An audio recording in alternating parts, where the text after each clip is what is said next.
So, Yep. right. So, welcome this evening, Tom. This is all about being a contest judge. And what I want to do is kind of go over some of the differences of expectations between a contest judge and being an evaluator. So often, folks mix the two up and they don't realize that one is not the same as another. So you want to be a judge, huh? You want to judge other people. You want to tell them what's good, what's bad, and what's indifferent. Well, it's one of the most critical roles we actually have in contests. They are extremely critical. Judges actually make the contest work. Now, the contest is about the contestants. We know that. But judges are what make it work. So judges provide the contestants with an equal measurement. So each contestant is evaluated against the same criteria. They ensure the audience receives a fair measurement. And I'll share one thing, it may have been your experience. Almost every contest, somebody complains about the outcome, whether it's a contestant, whether it's an audience member. But the issue is the way it's set up is that it's no one person's decision, as you found out today when you Yeah. served as a judge. Yeah. You put in your part, but there are all these other judges, and collectively, it's an outcome of the group. And we want to ensure that there's a fair measure was applied, appropriate choices were made. Now, even as a judge, there have been times I felt I don't agree with that outcome. But just because I didn't agree doesn't mean it was not the appropriate decision based on the judges in the contest. So to balance out the fairness, and we talk about the different judges, Toastmasters International has determined the minimum requirements for the appropriate number of judges at each level. So at a club, there should at least be 5 judges. And they can certainly come from within the club. They can come from outside the club, within the club, at a club contest. At an area, it should be equal to the number of clubs in the area, but no less than 5. So if an area has 4 judges or 4 clubs, they need to get a judge from outside the area. Or the other thing is they could see if each club can provide 2 judges. So if each club provides 2 judges, they'll at least meet the 5 and above. So in that case, they'd have 8 if they have 4 clubs. So that would meet the minimum requirement of 5. But often the best thing to do is bring in a judge from another area. It's also the same thing with division. It must be equal to the number of areas. Now, do you know what division you're in, Tom?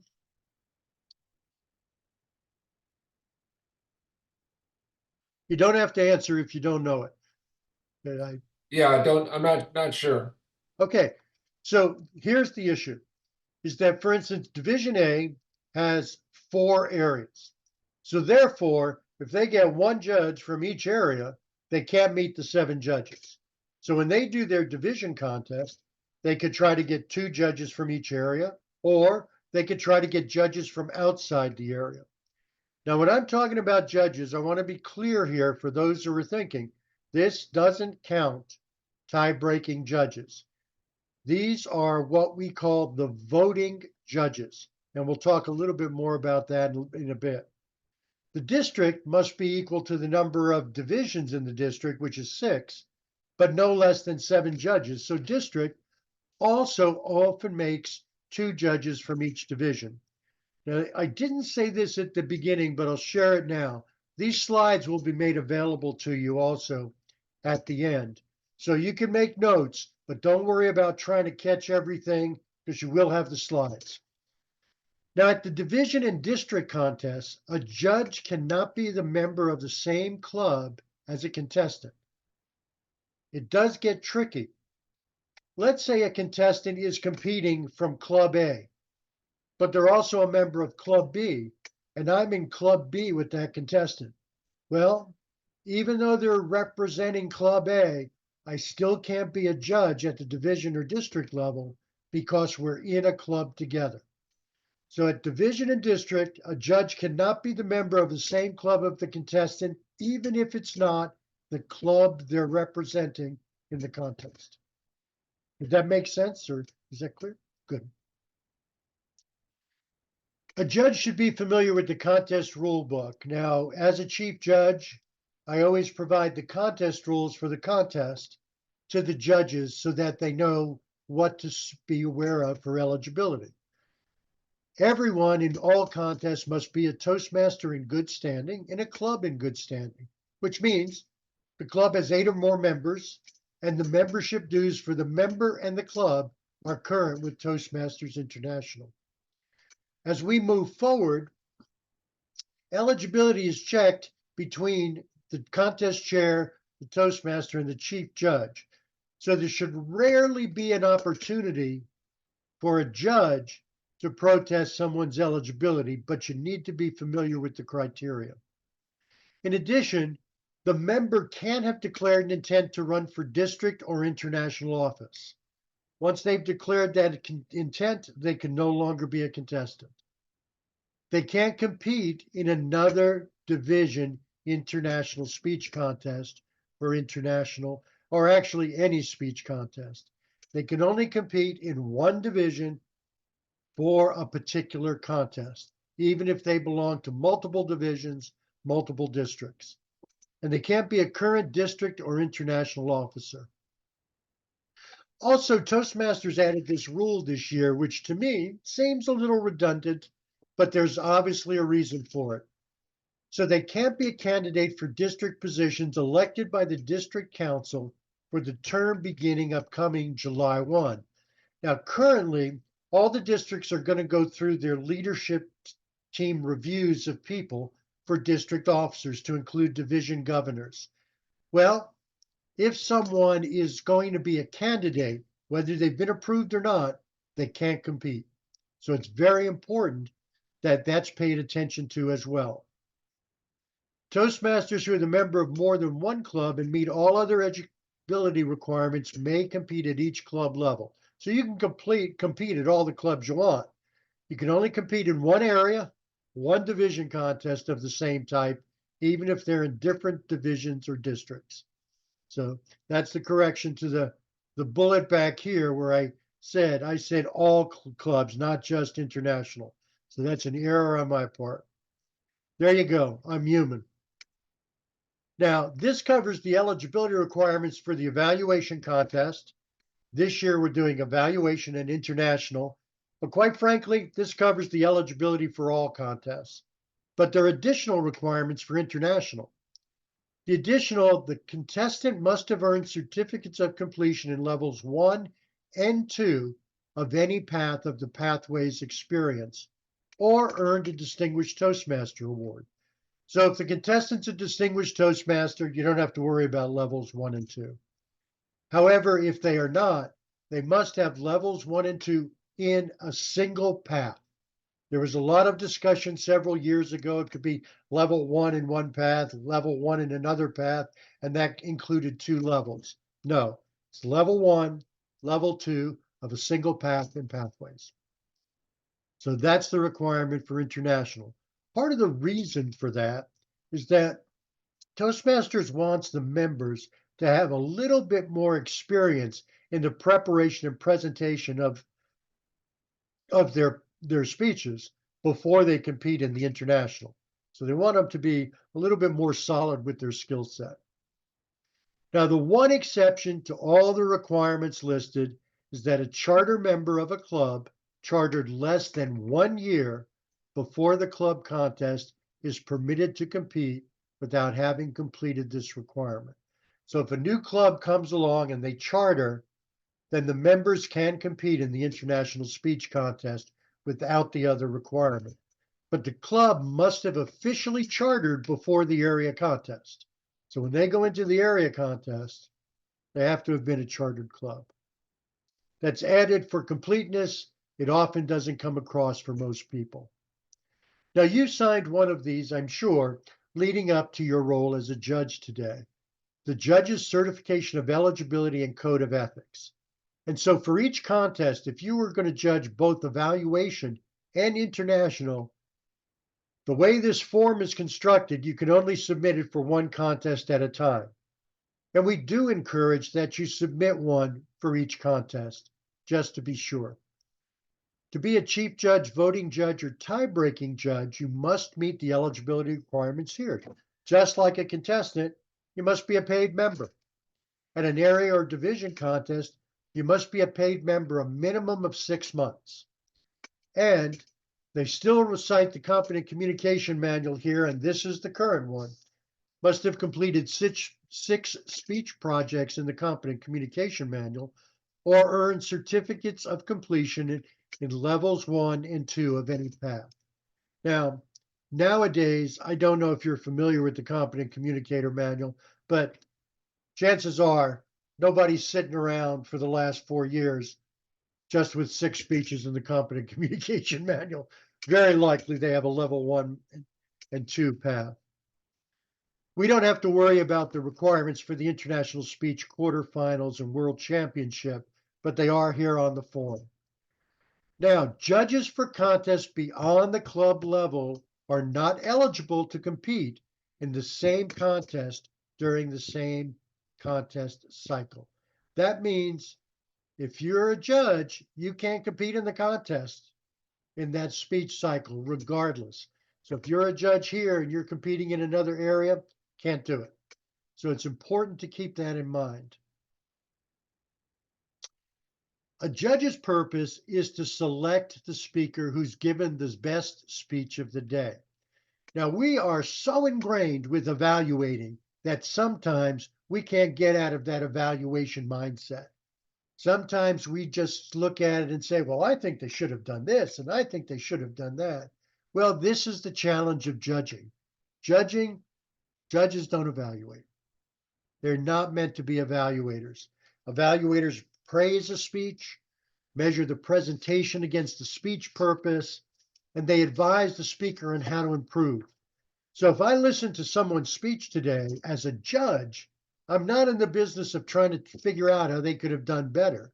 I'm really in the business of measuring their speech against the judging criteria. We'll get to that in a minute. Judges' decisions are confidential.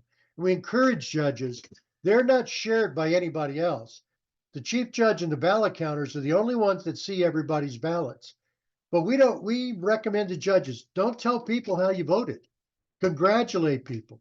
If someone didn't place and it was someone you thought should have, just tell them, I really liked your speech. Give them a compliment.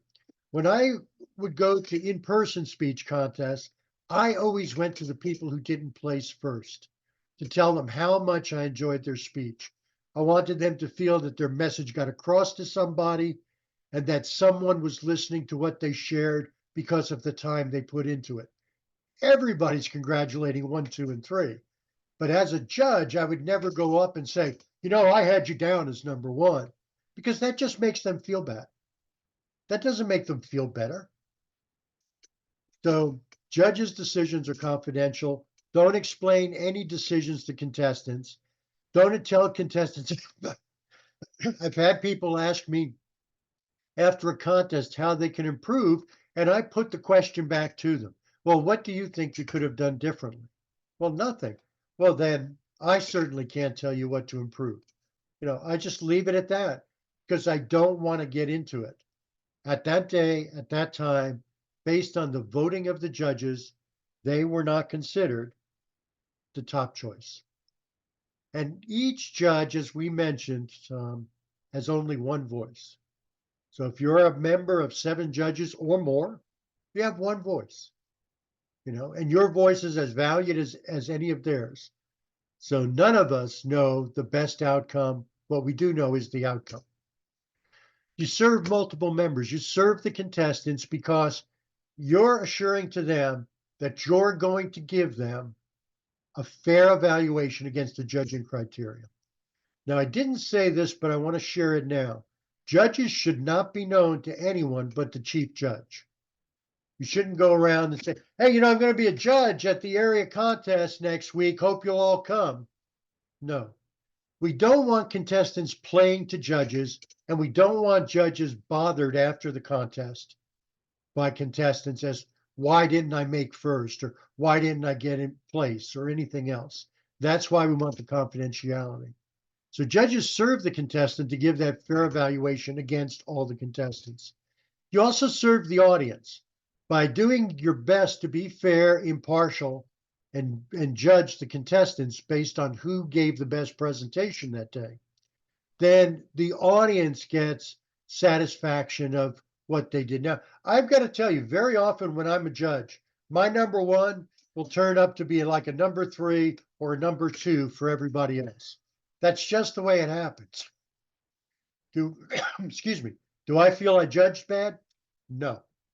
I only feel that I have different criteria of how I measured the criteria on the form than other people do. And we'll touch on some of that in a minute. You also serve the district as a judge. We mentioned earlier when you and I were talking how almost every contest somebody has a complaint. Usually it's, why didn't so and so win? I thought they were better than this one. I didn't like that one. Why didn't I win? All of those types of things. But so bad judging reflects on the district, and it actually affects the credibility of the contest hierarchy as they move up. So bad judging at an area could overshadow a division contest and a district contest. And there are times when it can be elevated to Toastmasters International. However, if the judging is valid and based on the criteria on the judging form, Toastmasters is not going to overturn it or even intercede. So, and you also serve yourself. You have to walk away not for the result, you have to walk away comfortable with your judging. By saying that, I'm going back to my experience too, very often as a judge, where I didn't have the same outcome. Sometimes I do, many times I don't. But it makes me consider, was I being too hard on somebody? Was I being biased? Or am I comfortable with how I judged? And that's important for me to consider so that I can improve my opportunity as a judge next time. So you do the best you can and you walk away to judge again.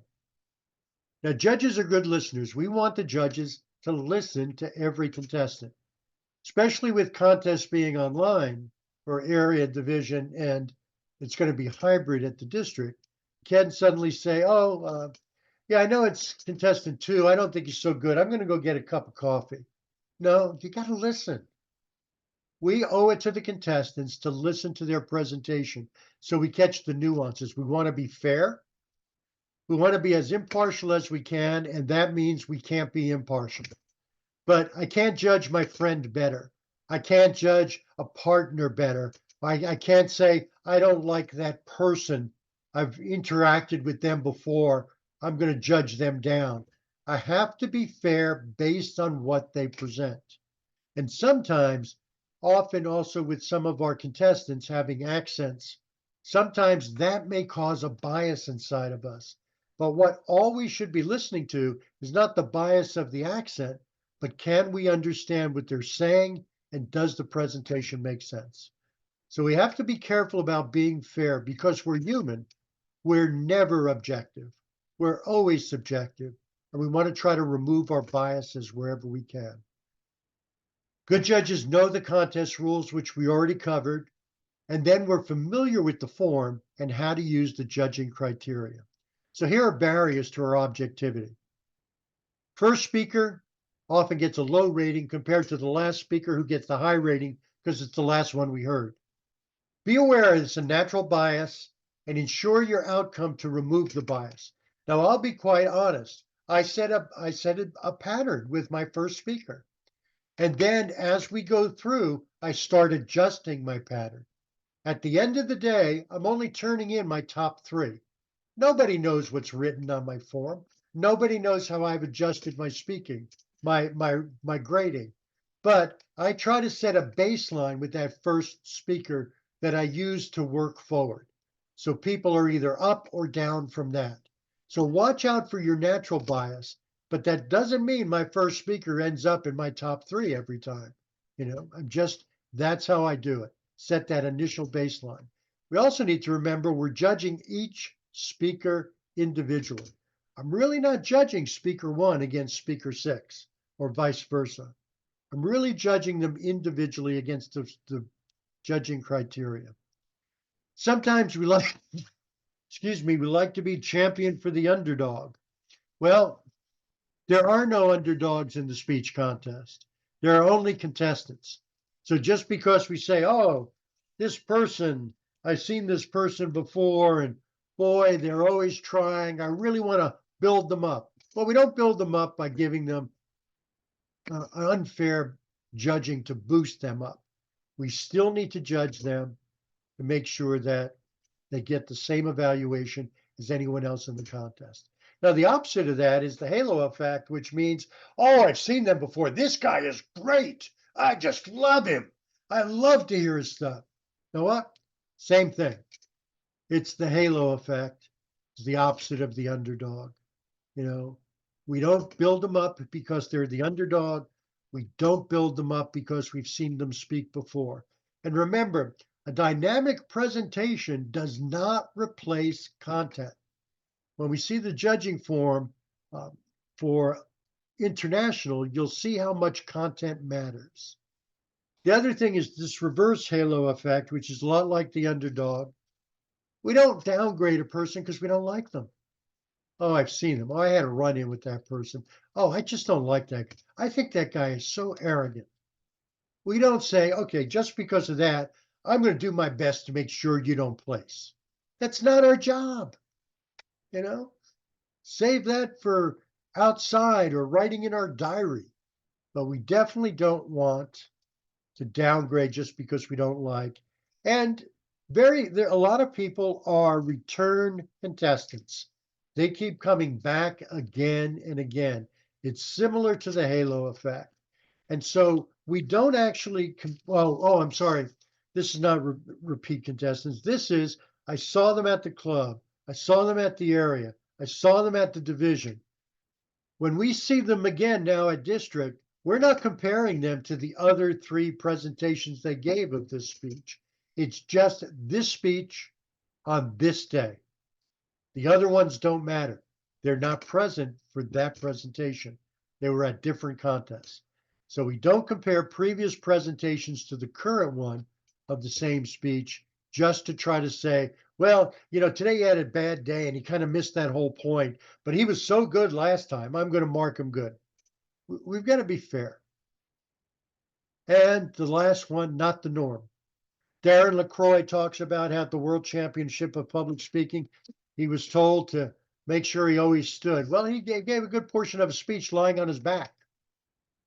No, he was told you don't do that. He did it. He won. Don't worry about what's the norm. Don't worry about, should he have said this? Should he have done that? Consider the speech in the context of that speech and how they presented on that day.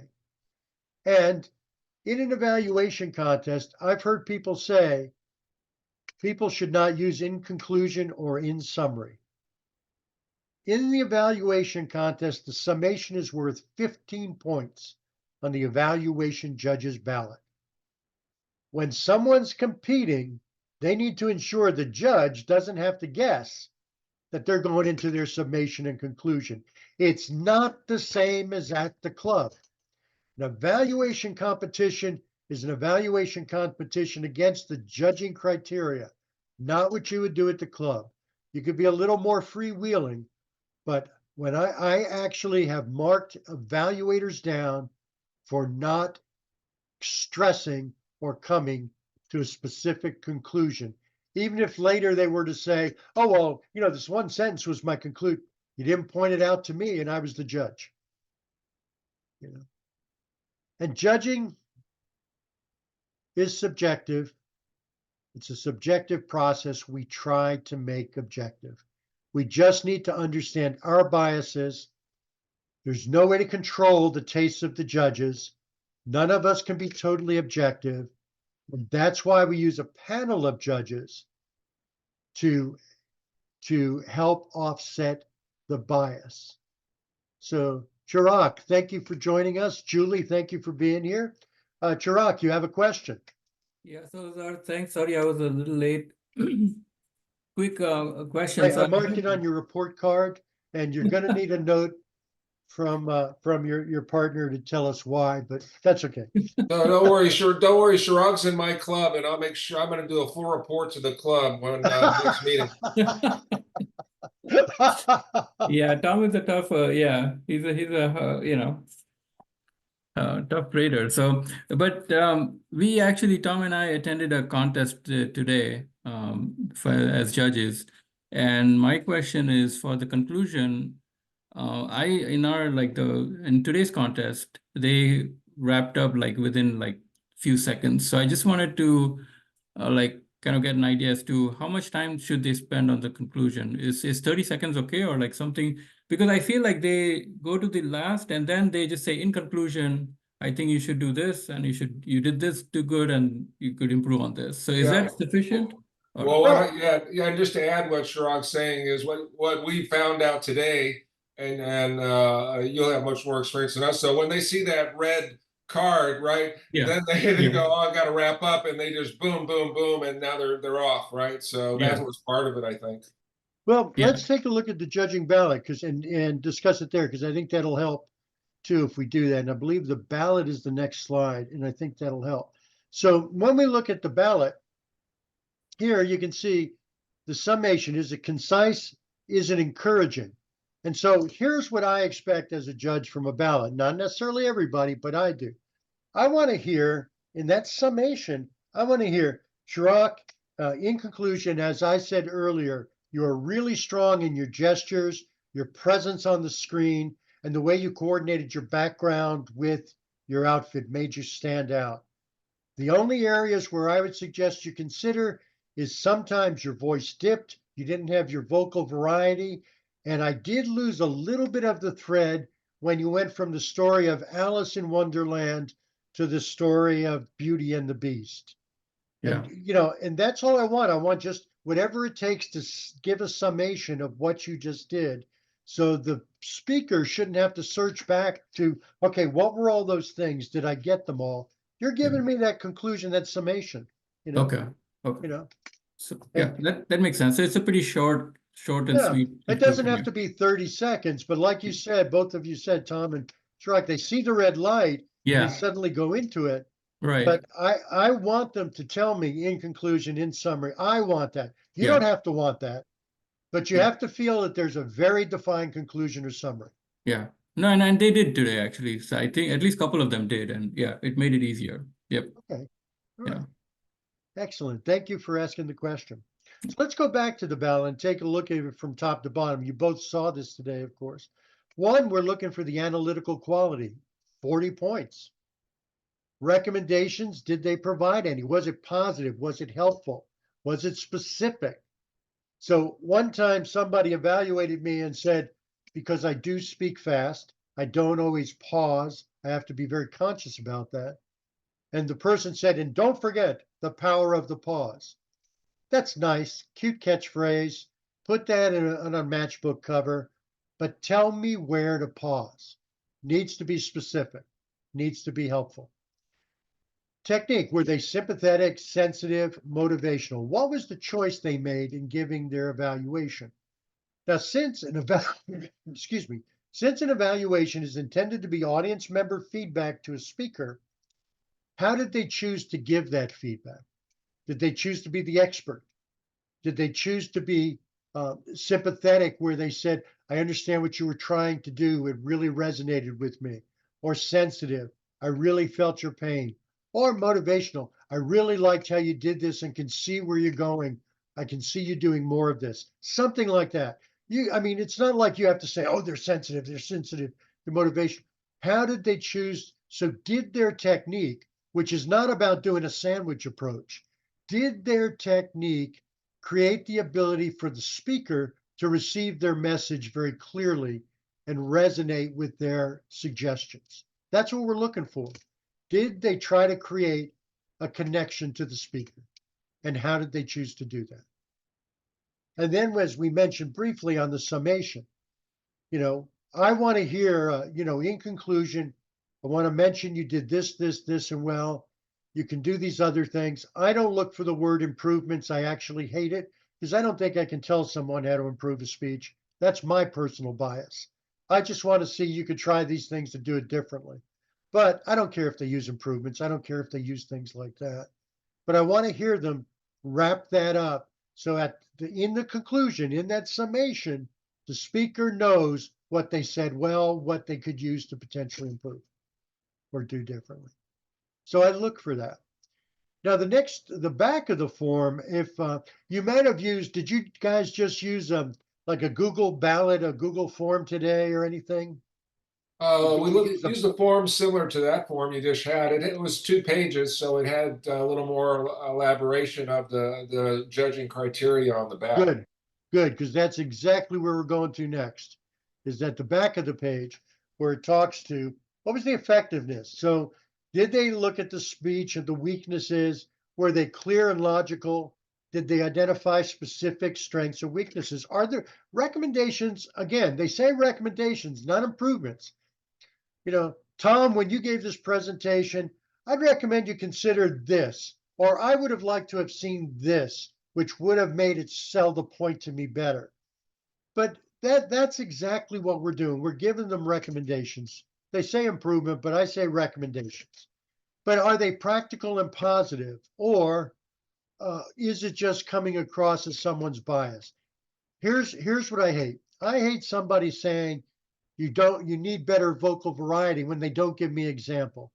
I want to hear somebody say, I got lost, like I said, in the transition from this to this.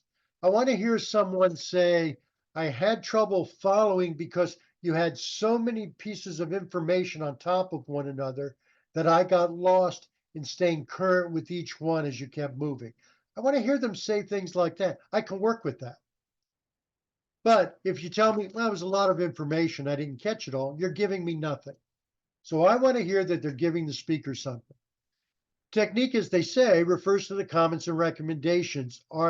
One, the first thing we need to do as an evaluator is to try to have empathy for the speaker where they are. When we talked about being fair, we also talked about trying to be as impartial as we can, trying to avoid the reverse halo, the halo, or the underdog effects.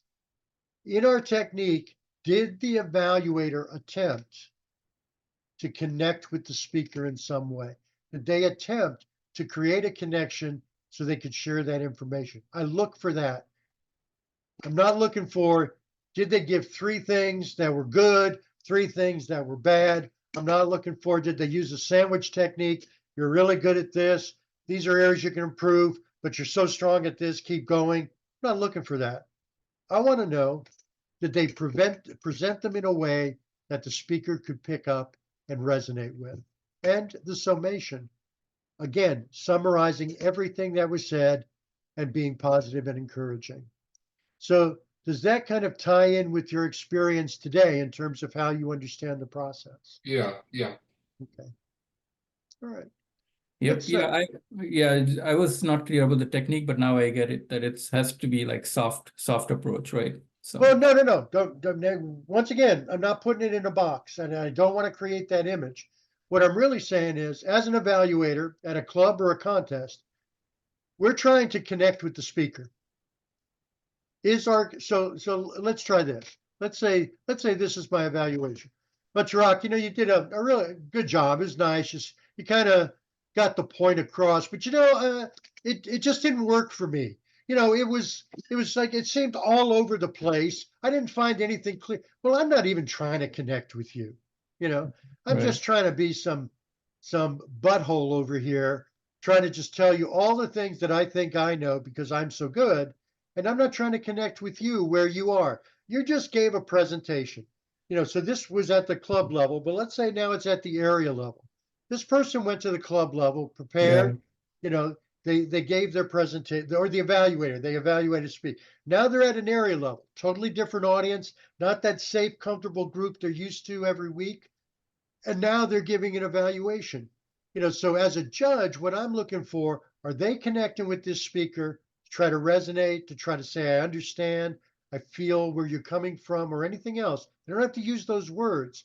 Or are they just trying to be the expert, telling them how they should be doing their speech?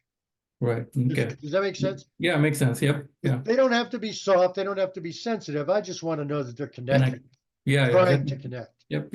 Okay. They don't even have to connect. Yeah. So now we'll go to the international doing the same thing. So are you ready to make the jump?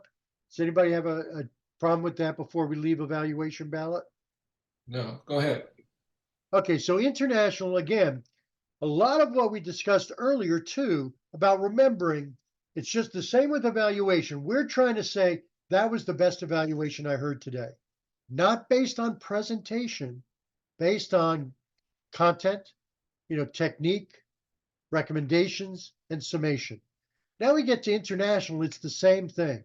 We often in international speech fall in love with a strong presentation, but content is 50%. Content is 50% of the points for a speech in international. There's 20 for the development, the structure, the organization, support material, effectiveness. Effectiveness is also about, did I get the message across? I could have been all over the stage. I could have been doing flip-flops. It could have been the most entertaining speech that you heard or saw, but did I achieve the purpose? Keep your interest in a way to make the point, not keep your interest in a way to show you my juggling skills. And what was the value of the speech? Now, original thought goes for a lot, but it doesn't have to be original. By the same token, I don't want to hear somebody give a Tony Robbins speech at an international speech contest.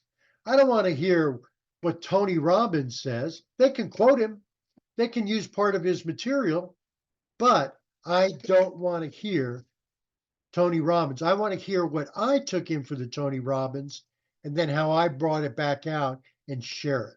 So that's the ideas and the logic in the original thought. Now, physical delivery is 30%. Notice content is 50. Delivery is 30. So delivery is going to go into that appearance, body language. How do I use the speaking area? If I'm physically speaking, do I go to the different points of the stage to make points? I look for things like that. How is my voice? At a club that I used to belong to, this club is no longer, but I used to belong to, we would do round robin evaluations of every speaker. A distinguished Toastmaster came in, was supposed to be the speaker. She was introduced to do her presentation and said, I need to share screen. That was the first thing she said. She didn't start her presentation. She hadn't told the VP or anybody else. Unfortunately, the Zoom account being used was someone else's, and the VPE had started it and he was co-host, but he wasn't the host. So he couldn't grant her share screen privileges at that time. So she had slides she wanted to show. So she went ahead and gave the presentation. Now, it was about the fire in the forest a couple of years ago and how she got evacuated and things like that. A very poignant story in the true sense. But she gave it very flat. And then they came and we had to evacuate. They moved us to this place, blah, and the whole presentation was like that. And as we went the round robin, everybody said, I felt your heart in that speech. When it came my turn for the round robin, I was the last one. I said, I have to admit, I'm going to use the name Cindy. That wasn't her name. I have to admit, Cindy, everybody said they felt your heart, but you had a monotone voice. It made it hard for me to feel your heart. I wanted to feel some of your fear, some of your loss, some of your worry. I said, but I didn't feel any of that because there's no fluctuation in your vocal variety. So when I think about vocal variety, I don't want someone just shouting if shouting's not necessary, but I want to hear some variation in pitch and tone because that's what keeps us engaged instead of just talking about it the same way for the next 7 minutes and telling you how bad it really was. Can't feel it. The manner, are they assured? Are they enthusiastic? Are they direct? Do they want to talk to us? That's what I look. Do they want to talk? And just about everybody in the international speech contest wants to talk to us. But we look for that, and that's part of the points. But once again, remember, physical is broken down into appearance and body language and the use of the speaking area. Voice is about flexibility and volume, and the manner about directness, assurance, and enthusiasm. Each of those are 10 points each. By the way, did I mention content is 50 points? Because so often people get tied up in the histrionics. I mean, I could be, I'm an Italian from New York. I can gesture all over the place. I can move. I can do all kinds of things. But if my speech is garbage, I should not be getting credit of delivery over content. And that's an important thing.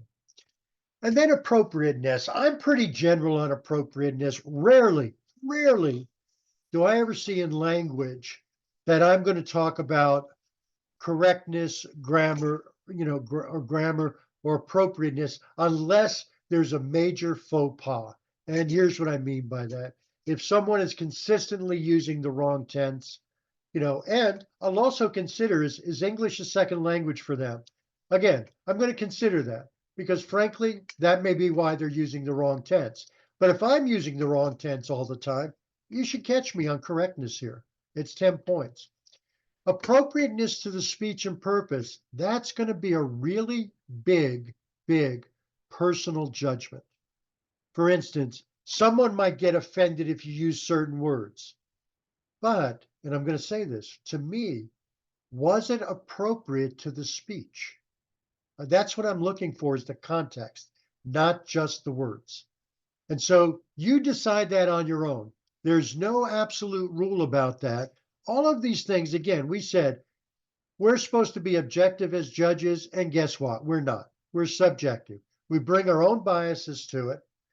Content is 50%. How did they put together the ideas so the audience can understand them?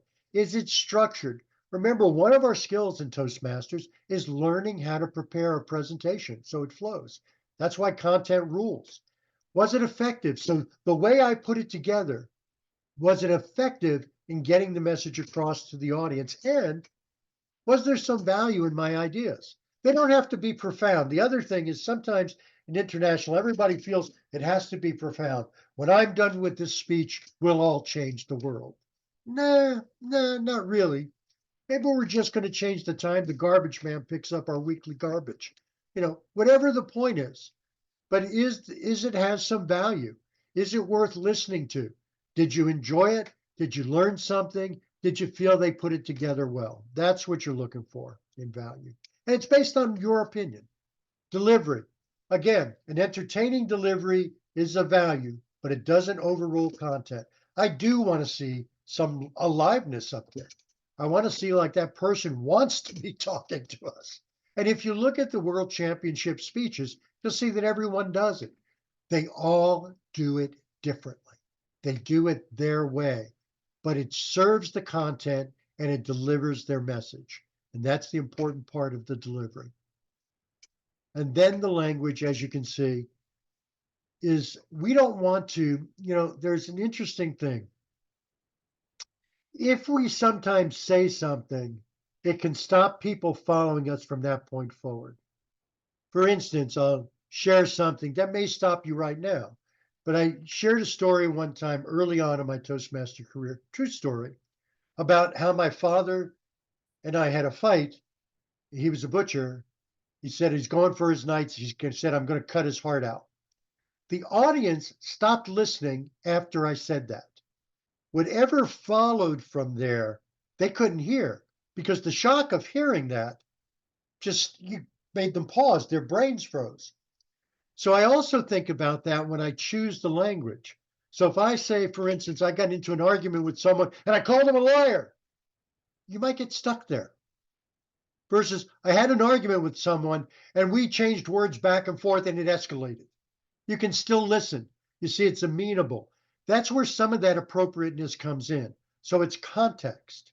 It's all context. And so I listen for that because if someone says something off-putting, they could lose the audience at that point, even if the speech is good. So I consider that. And by the way, I'm saying it as a judge who might have just gotten lost. I may not have moved from that last sentence. I may not be hearing what they're saying after that. So again, I'm not evaluating that they shouldn't have done it. I'm evaluating how I received the speech. I'm the audience member. I don't worry about everybody else. I don't care about the other judges. I'm the judge. How did I receive that speech? I got stuck. I didn't get past that point. So that's important to know. Are there any questions on this before we move forward? Okay. And then the Judges Code of Ethics, as you know, is already on the ballot as well. And it's just really saying, you know what? Do the best you can. Try to be as objective as you can. Try to be as fair as you can. Try to evaluate each speech independently. But as I said, how you choose to do your ballot, which I'm not going to share, I'll share some ideas. Some people do pluses and minuses. They'll say, oh, this is +1. And if they get a +1, they get all the points. Oh, this is minus. So now they're down to 9 instead of 10 points. And they do things like that. I just put points in. I take that first speaker, as I said, make them my baseline. I will be honest, I go back to that first speaker and adjust it. May go up, may go down, because I'll say, I don't think they did that well. I don't think they did that well. No, today they did that better than anyone else, so it goes up. Today, these three did it better than them, so it goes down. So I adjust it from there, because at the end of the day, the ballot is mine, just the bottom three pieces, the top, the judging form is mine. The bottom ballot is the only thing the chief judge wants, as you know. So, and that's all the Judges Code of Ethics wants us to do, be as fair as we can. Now, the chief judge will determine how your results are reported, whether they use a text, an email, a contact form. If you were in person today, you probably tore off the ballots and turned it in. Were you guys in person today or online or? Virtual. Virtual, okay. Yeah, so we went into a breakout room with the chief judge and did it that way. Yeah, and I've done it both ways. As a matter of fact, I did the division for the division right after we went to COVID. I did the division contest virtual, and then I did the district contest as the chief judge virtual. And I will share this just as a thought so you can consider when you're in other contests. I find it's better in the virtual world. We do it in person world too, to let the judges sit in the silence of the room until the ballots are collected. I had problems at district because the Toastmaster got impatient. So he's interviewing Tom, he's interviewing Druck. He's got, where's that chief judge? He's literally saying this. Where's the chief judge? When are they coming back? How long is it going to be? Now, I told him leading up to it, I said, we're going to go into the breakout room with all the judges. I said, we're going to need at least 15 minutes planning time, just in case, we've got all these contestants. We're going to need 15 minutes planning time. If it's less, so be it, but plan for 15 minutes worth of questions. He said, oh, no problem. I could do that easy. He couldn't do it easy. No question.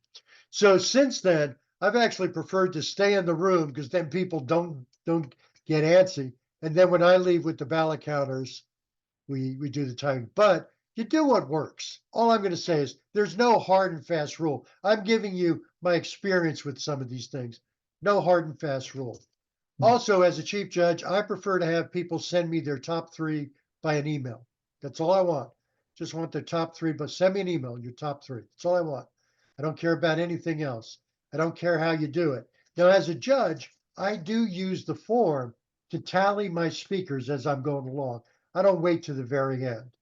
All I do is give a once over and say, yeah, that is my first, that is my second, that is my third. And as you know, you can do anything you want on the form.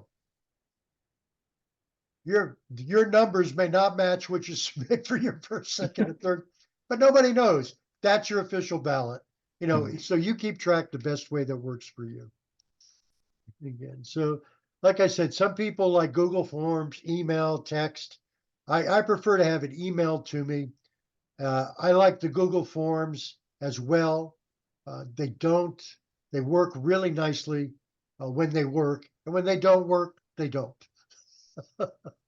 So it all depends on, we do have in the directory that you're going to get, we do have some sample forms that can be used, but that'll be up to the contest chair.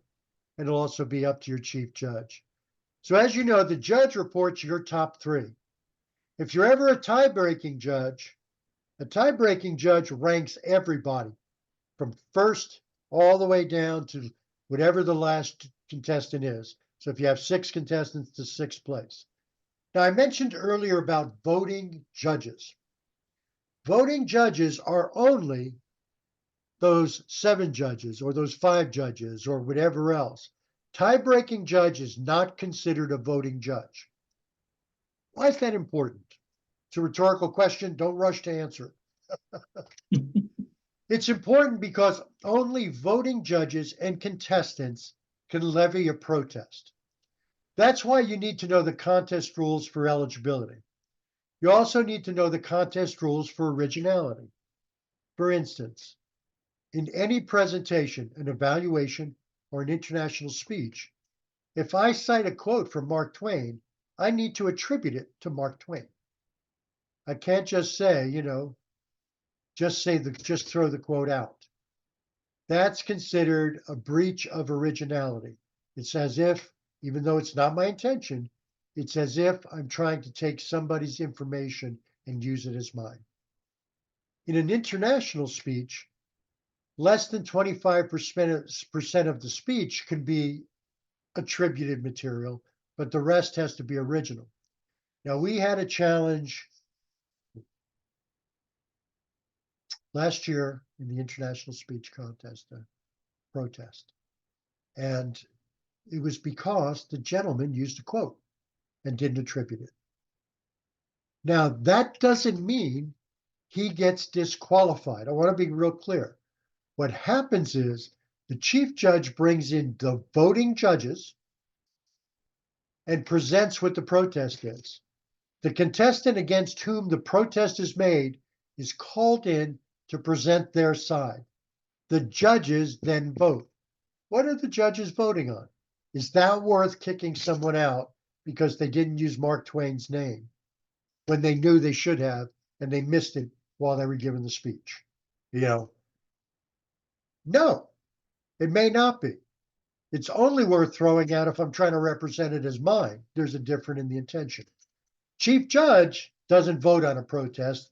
He or she just coordinates it. It's up to the judges to hear, to decide, to vote. Another thing for your information is that disqualified contestants from a protest are not announced when they announce disqualifications at the end. The only disqualifications announced in a contest are time disqualifications. If I spoke too long, at the end they'll say we had 1 disqualification for time. Tom is first place, Chirac is second place, and that's it. And then everybody knows Salazar spoke over time. So those are just tidbits of information for you to know as a judge, but it really applies if you're a chief judge to have to administer that. So I just wanted to throw that out. So the only time the chief judge will use that tiebreaker is if there's a tie from all the voting. And since that's covered in the chief judge training, I'm not going to cover it here because a judge doesn't have to deal with that. But I did want to stress, if you're ever a tiebreak judge, you're not considered a voting judge, and you have to rank every contestant in order from your top to bottom. I mentioned that it's all found somewhere. Well, it's all found here at this link. And I'm going to copy that. Pop that right into the chat. Now, here's what you're going to find. It came with 5:36 p.m. because that's when I first put it in the chat. I had to look at that and I said, geez, we haven't even started yet. But here's what you're going to find in that section. Let's see. Close that. Oh, okay. Let me do something real quick so I can show you. Here we go. All right, here's what you're going to find. You're going to find a series of folders in that Google Drive. And they're going to cover a lot of stuff. They have everything needed to put together a contest. They have certificates, chief judge and judge forms, chief judge briefings, club contest information. email to clubs for contests, contest planning spreadsheet, organizing protocol, results and notification, rule book, sample program, scripts, training slides, which means these slides are in that folder. Toastmaster briefing, timer background, timer and ballot counter information, tech guidelines, speaker forms, and the videos of a couple of the previously recorded sessions, although they're now on the YouTube channel for district. So we don't need to have them here. But that pretty much covers judges from soup to nuts, although you may still have questions. And if you do, please go for it. And let me know if you have any questions from anything we covered or something you would like more information about. I have one question, Solazar. You mentioned the judges certification. Now, I'm going to be judging in an area level contest, but I have not received a certification form yet. The contest is until March, so I assume at some point prior to the contest, I'll have that? Yes, Okay. yes, they should ask you to sign one. And I have to admit, I've yet to see any contest in this district that didn't ask a judge to sign the form. Yeah. So I'm Okay. pretty sure you'll get one and not worry about it. Okay. And also, depending on which contest it is, take a look at the ballot and see what you think fits your criteria for judging those things. Again, we're supposed to be objective, but we're never objective. But Yeah. try to say, as long as I look at each contestant the same, Yeah. I am being objective. It doesn't matter Yeah. what bias I bring to it. Yeah, those ballots that I saw today were very helpful and sort of allowing me to calibrate, my approach. Yeah. Yeah. And as I said, at this link where you have the judges' forms, you've got all the ballots up there. So ultimately, I hope to have all the contests up there so that district can just use that to populate. They do have a contest resource page on district. Raji, our program quality director, has asked me to look at it to make sure it's got all the right information. And I have not had an opportunity to do that yet. But other than that, Chirag, you've attended a couple of these sessions. Is there anything from them where I know obviously there's some overlap, but is there anything from them you would like to bring into this session that you think is important? I don't think, yeah, I attended the previous one was the true functionary, then before that it was the Chief Judge. contest chair, and then tech chair. Yeah, I mean, I think the judge, I didn't realize, but it's pretty interesting role actually, because you can kind of evaluate the speech with the ballot. So it's I this was the second time I judged. I was a judge, so it's been good. Yeah, I can't think of anything else. I mean, I think as far as the process goes, it is a little different because we did this form, right? Like the official form today. The previous contest, they were trying some Google form.